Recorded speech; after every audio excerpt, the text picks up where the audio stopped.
This idea of comparing the nightmare of Vietnam to that of Afghanistan came from Jimmy Carter's defense advisor, Zbigniew Brzezinski, known as a fierce anti-communist. I remember the day the Soviets walked into Kabul and occupied Afghanistan. I gave the president a memo which had the sentence in it, "We now have the opportunity to give the Soviet Union its Vietnam." And we acted accordingly for the first time in the history of the entire Cold War. Brzezinski came in and completely muddled that policy because he was so anti-Soviet with his own East European background. So the origins of that were in January of 1980. Then Brzezinski goes out and talks to Mohammad Zia-ul-Haq, the president of Pakistan, and he goes up to Michny Point, looking into Afghanistan there from the Khyber Pass. And he picked up that Kalashnikov and sort of pointed into Afghanistan. And at that moment, the American commitment was vividly demonstrated. You know, that land over there is yours. You'll go back to it one day, because your fight will prevail, and you'll have your homes and your mosques back again, because your cause is right, and God is on your side. During the beginning stages of the Soviet-Afghan War in 1979, the global intelligence services around began making financial assistance to many of the burgeoning warlords who had the largest and most influential clans in Afghanistan and its neighboring country in Pakistan. Warlords like Gulbuddin Hekmatyar was known to just about every single agency around the world, including the CIA, the British MI6, the Israeli Massoud, and the Maktab. His group, the Hizb-e-Islami, was the most financed out of all the warlords. He was also the most ruthless, known to walk in southern districts of Afghanistan, throwing acid at women's faces for not wearing the burqa. Hekmatyar was also known to cause mayhem with his own adversaries even during the war. His constant scheming against all of the Mujahideen factors led Pakistan general and leader Mohammad Zia-ul-Haq to warn Hekmatyar that it was Pakistan that made him an Afghan leader, and that Pakistan could and would destroy him if he resisted operational control by the ISI. In 1988, Pakistan ISI General Hamid Gul constituted an operation to use the Mujahideen forces to storm Jalalabad from the Afghan army and implement Northern Alliance leader Abdul Rasul Sayyaf as prime minister, with Hekmatyar as foreign minister. Gul made the mistake of using conventional warfare against his opponents, but underestimated them to the point of embarrassment. The Afghan army had soundly defeated Gul's advances.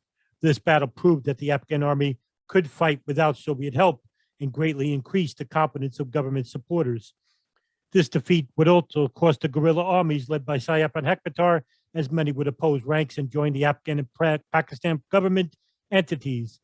Hamid Gul was sacked by Pakistan Prime Minister Benazir Bhutto and replaced by Shamsur Rahman Kalu, who pursued a more classical policy of support to the rebels fighting in Afghanistan. Bhutto was now in the crosshairs of not only Gul, but those loyal to him in the ISI, as well as the guerrilla factions. The CIA began funneling millions of dollars to the Maktab al-Khidamat in Peshawar under the control of local Imam Abdullah Azzam in 1988. Gulbuddin was being primarily funded and backed by the Pakistan ISI at this point, and would receive funding behind the backs of the ISI, as the Pakistan agency didn't want any funding from any agency that represented the West. Zia-ul-Haq began openly supporting local mujahideen from the madrasas, who began the defensive jihad Azzam had begun to teach as the motivation for the cause against the secular invaders from the Soviet Union. This ideology would begin to spread with rapid ascents in Southeast Asia and even towards Mecca. It would bring more attention not just from the Afghan mujahids, but also to the Saudi and Arabs as well. One of them was Osama bin Laden, who would think of Azzam as a father figure and spiritual mentor. With bin Laden came an Egyptian cleric from the Egyptian Islamic Jihad, a doctor, Ayman al-Zawahiri. With bin Laden and al-Zawahiri, the Maktab al-Khidamat would now have the financial and physical resources worldwide needed to defend Afghanistan, while the intelligence services funding the war through the back door of the recruitment center in Peshawar. While the war waged, Pakistan's own madrasas would opine the religious war, not just in Afghanistan, but also inside the United States. The two main recruitment centers located in New York City and Arizona would have visitors from abroad, such as Abdul Rahman from the Gamma Islamiyah and Abdul Azzam, who gave fiery speeches in many U.S. cities, such as Detroit, Brooklyn, New York, New Jersey, and Kansas City. Speeches about jihad and the need to replace Western values. Meanwhile, the CIA watched from abroad, and the FBI was simply ill-equipped to understand, much less acknowledge the enemy from within. By 1987, Azzam began to propagate that in order to obtain victory against the Soviets, there needs to be an Islamic ummah of both the Sunni and Shia sects. Azzam had envisioned the war as the beginning of the end of the war between the two Islamic groups, but this did not sit well with the Sunni hardline clerics, such as Ayman al-Zawahiri, but it wasn't something he would end up completely disagreeing with either. By the time the recruitment office of the Maktab al-Khidamat was now jointly governed by Abdul Azzam, Osama bin Laden, and Ayman al-Zawahiri, the Soviet Union was in the initial stages of retreat, and their local guerrilla armies began to conduct operations on the weaker sects to fight for domination for the country itself. Author Peter Bergen, who understood the nature of the war, states that by the most conservative estimates, over $600 million in American aid through the Pakistan went to the Hizb-ut-Islami party. Hekmatyar's party had the dubious distinction of never winning a significant battle during the war, training a variety of militant Islamists from around the world and killing significant number of mujahideen from other parties while taking a virtually anti-Western line. In addition to hundreds of millions of dollars of American aid, Hekmatyar also received a lion's share of aid from the Saudis, who were sympathetic to Hekmatyar and the Afghanis.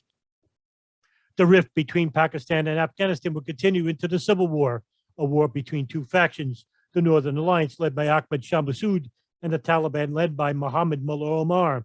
Omar began the Taliban when only 50 armed men from madrasas within the Afghan refugee camps, supported by the Taliban and the Pakistan ISI.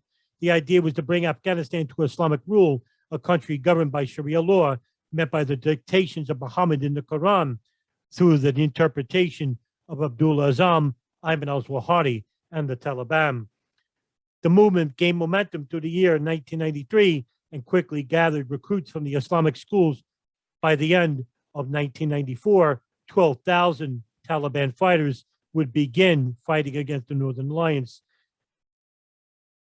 It seemed the end of the secular government of Afghanistan was being replaced by the religious entity known as the Taliban, while the United States, who left the country behind, was watching from afar as tens of thousands were piling up dead from the internal struggle for Afghanistan raged within. The blood flowed quite deeply. This would later give ramifications from the United States in the years to come, from groups like al-Qaeda, who were supported by Osama bin Laden and Ayman al-Zawahiri, who then concentrated the next war was against the United States.